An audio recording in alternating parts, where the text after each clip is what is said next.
This is part of why I like talking to entrepreneurs specifically about education so much, is because one, you have a much more practical lens through which you're viewing education than someone who's done nothing but be in schools their entire life. And, people who've spent their entire careers in schools also have a lot of insights to bring to the table. They have, often lots of experience working with people, like either children or adults learning in different capacities.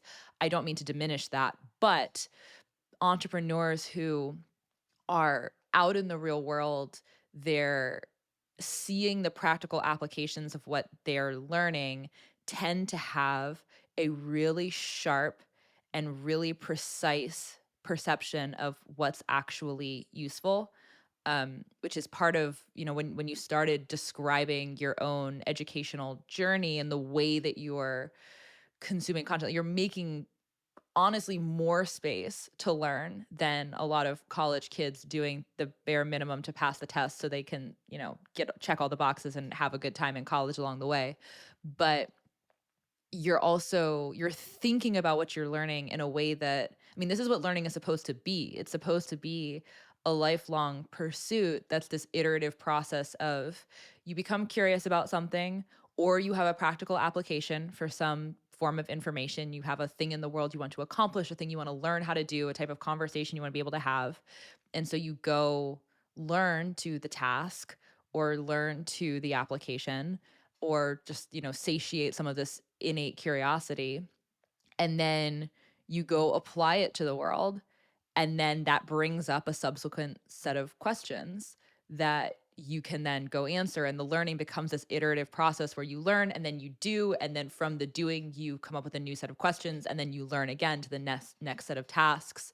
And I think that's one of the biggest misconceptions that people come out of traditional education with. And by traditional, I don't mean, ancient traditional. I mean the institutional tradition of the past 100+ years.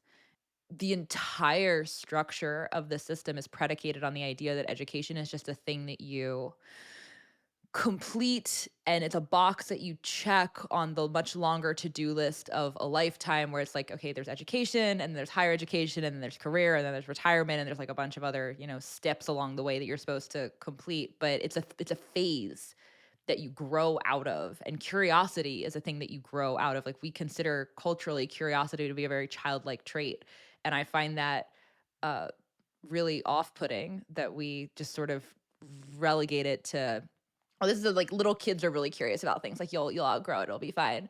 And I think you're embodying a lot of what I think a lot of parents who listen to this podcast, but also a lot of people sort of intuit they want themselves and their kids to embody, which is learning not just as a thing you're doing for someone else or for some like prerequisite requirement, but for yourself. And a thing that, like, by the time you become an adult, you should have learned the foundational skills to learn, and then you can rinse and repeat and iterate on those for the rest of your life, which is what you're doing. And I think most people come out of school with the exact opposite, which they're just like, oh, thank God I never have to do this again because that was terrible.